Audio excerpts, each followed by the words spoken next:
G'day, ZiggyD here, and welcome back for my skill gem guide and analysis to the 1.2 skill Herald of Ash.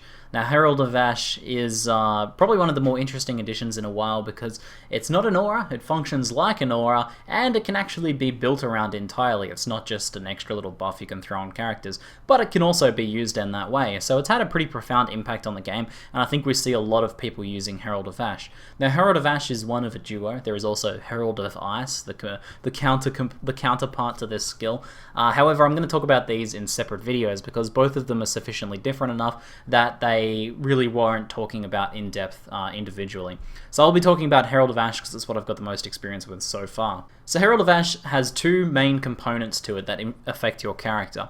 The first is gain 15% of your physical damage as extra fire damage. Now this works exactly the same as the added fire support gem, or indeed the hatred aura. Essentially what it means is if you deal 100 points of physical damage, it'll take 15% of that, aka 15 points of physical damage, it'll convert it to fire, 15 points of fire, and then it'll add it on top. So your total damage will be 115 damage, 100 points physical, 15 points fire. So essentially working the same as those other skills. The secondary effect is Ignite for a percentage of overkill damage, and the percentage scales with level.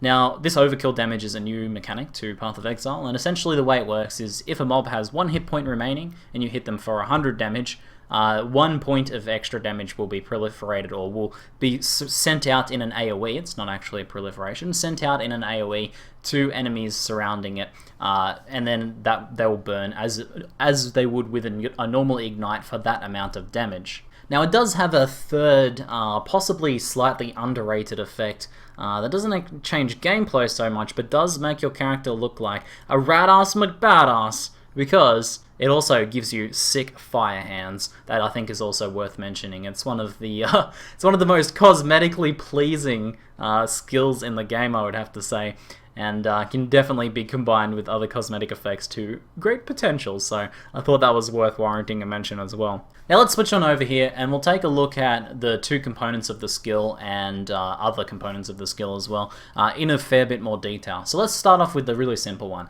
Gain 15% of your physical damage as extra fire damage. Now the important point to note here is that wording in Path of Exile is very specific, and in this case it just says physical damage. It doesn't say physical attack damage, it doesn't say physical spell damage, it doesn't say physical projectile damage. It works with any sort of physical damage. So this not only works with physical bows or physical swords, it also works with ethereal knives, glacial cascades physical component, and even shockwave totems.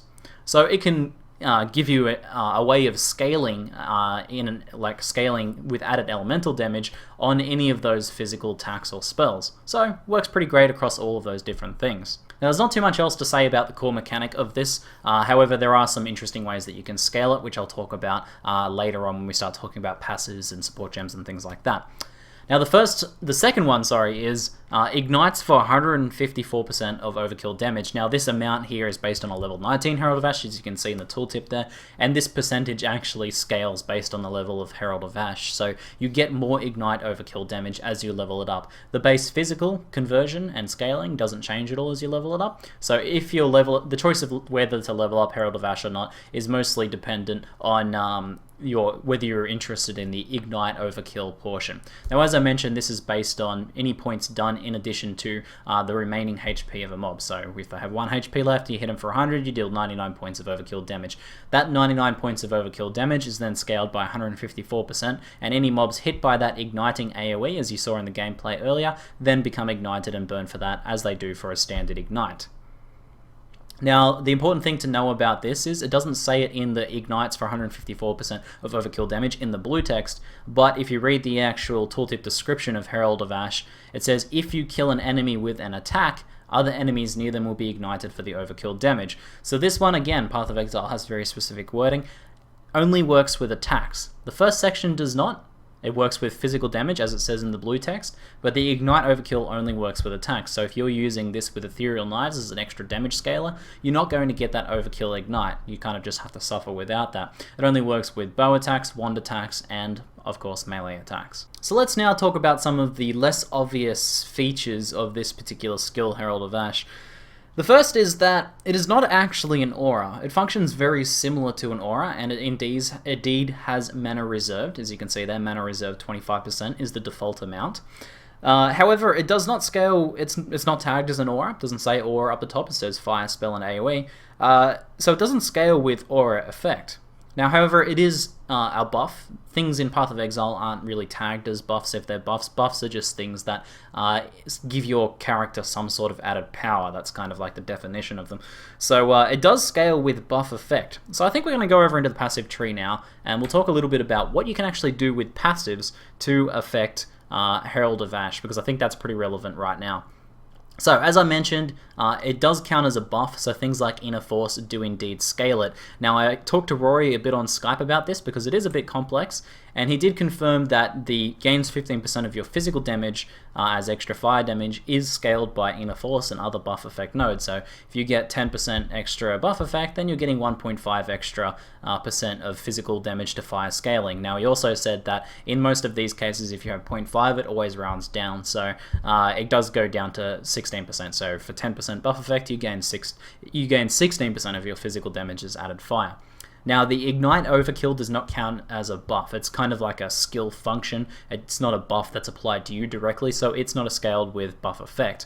However, it is indeed scaled with burning damage, so we can scale it with these nodes just over here. Holy Fire increases the burning damage, and it's also indeed scaled by things that increase burning duration as well.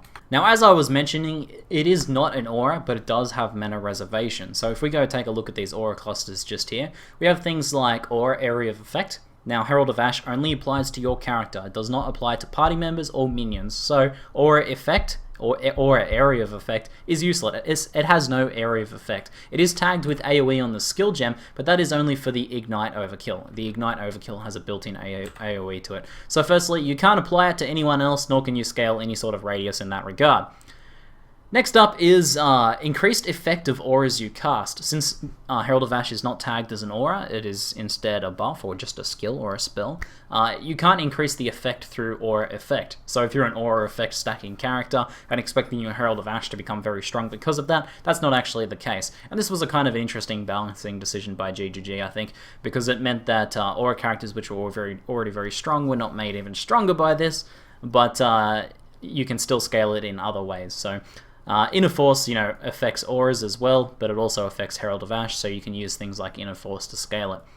And then the final thing is that reduced mana reservation on the passive skill tree only says reduced mana reservation. It doesn't say reduced mana reservation of auras. It's most commonly associated with auras because that's what has mana reservation. However, it also applies to Herald of Ash, so if I had this 4% mana reserved node there, my Herald of Ash reservation would drop down below 25%. Now, on the same token, it also works with reduced mana support gems, so if I drop this just in here, this changes down to 18% instead of 25%. So you can set it up in your aura setup. I usually have mine run with Grace and Purity of Lightning, for example, with reduced mana just to reduce that reservation. Now, just as a final point in terms of passives, because this one should be pretty obvious, Herald of Ash deals fire damage, and you can indeed scale it with fire damage. So if you're stacking any sort of elemental or fire damage, including Celestial Walker or anything like Heart of Flame just there, that's going to scale the fire damage that's both applied to your attacks, because these are applied globally to any sort of skill you use, and also to the overkill damage as well, as in terms of damage over time scale with fire damage now since a recent patch. Now, I earlier mentioned that since this is an aura, this is not an aura, it doesn't apply to minions. Now, that is the case. You can't... Putting Herald of Ash on your summoner is not going to help you at all. It's going to give you wicked sick fire hands, but it's not going to help your zombies deal extra extra fire damage, or it's not going to help your exploiting specters, your evangelists and stuff deal extra damage. So don't bother with Herald of Ash if you're playing a summoner. There's literally no reason to use that. However, although totems are separate entities, totems count as using the spells as if you yourself were casting them. So Herald of Ash does indeed work with totems, and I did earlier mention Shockwave Totem as scaling with the physical damage. Now, it's the same rules as earlier apply. So if you're using a physical spell, you'll get the physical to fire scaling, but you won't get the ignite for overkill. If you're using a ranged attack totem, on the other hand, let's say you've got a I don't know, a puncture totem or whatever, a frenzy totem set up, you will get that overkill damage if that thing does kill the enemy. It applies the overkill damage in the same way, because it's as if you were using that skill. So Herald of Ash applies just fine to totems. It's kind of interesting. It's not like it's giving it the aura, but it's because they're casting the spells or the skills as you would be yourself, they still get the effects. So that was something that was not immediately obvious to me, that I only just picked up recently. Now I think then finally is the talking about actually supporting it with support gems. Now here's where it gets really interesting, because Herald of Ash is a spell and not an aura. It can actually be sort of modified with support gems, and this is something that's not immediately obvious. When you first pick up this thing, you kind of tend to think it's just an aura. You'll slap reduced mana on it like you do with any aura, and you know, you're good to go. However, you can actually do some pretty other interesting things with Herald of Ash. Herald of Ash deals burning damage. It has an ignite associated with it, so you can indeed scale it with increased burning damage. That will increase the burning damage taken just there. So 40% increased burning damage. So you ignite for 154% of your overkill, and then you get 40% increased burning damage just there with the increased burning damage gem. Now, the important thing to note here is that increased burning damage has a mana multiplier of 120%. So when I put this in here, we go from 25% mana reserved, and you can see that over there, to 30% mana reserved, and you can see that over there. So any support gem you want to use with Herald of Ash can come with a pretty big drawback, and that is actually changing the percent reservation. So you do need to plan around this and build around this. There are, however, examples like item rarity, which don't have any sort of mana multiplier and can be applied, and they do work with Herald of Ash, but don't change the mana reservation. So if you have a free slot, chucking item rarity on there is not a bad idea. What it essentially does is, this will not apply rarity to your main attacks. The 15% of your physical damage is extra fire, does not gain the rarity. What does is Herald of Ash's own spell effect, which is the ignite. So since you can now gain rarity from damage over time effects and ignites, the item rarity does apply to Herald of Ash's ignite overkill. So if you're a build that relies on ignite overkill, or you just want to get some extra mana rarity in there because you know you have an extra spot again that you can socket with your Herald of Ash, then chuck rarity on there, because if you do kill any enemies with those ignite overkills, so you can just kind of let them burn to death, then you will get that additional rarity. So that's a pretty interesting point just there. And then the final one, I think, is what really shows the build potential of Herald of Ash, the fact that people are actually building builds around this one skill. And that is Elemental Proliferation. Elemental Proliferation does indeed work. Like the other ones, 140 mana multiplier, increases the mana reserved by a great deal. It goes up to 35% instead of 25%. Now this is still pretty cheap compared to some of the other auras. There's 60% auras on the tree, so it's not that bad. And you can of course get reduced mana and other mana reservation nodes to get that. Like with my reduced mana, it goes back down to 25%.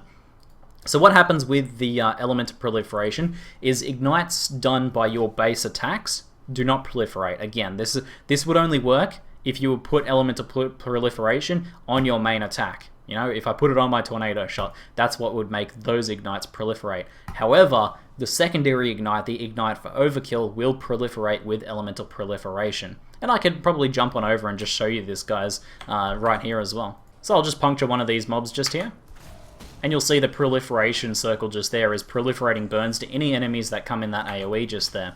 So that time I didn't kill him with an overkill, and I'll talk about that in a moment actually, because that's a pretty important point. We'll try and get an overkill. That guy had 1 HP left or something pretty close, so that was a big ignite just there, and that was able to wear those guys down. So you can see how by stacking Elemental Proliferation, and indeed any AoE increases or anything like that, is going to increase the proliferation as well as the initial ignite Nova.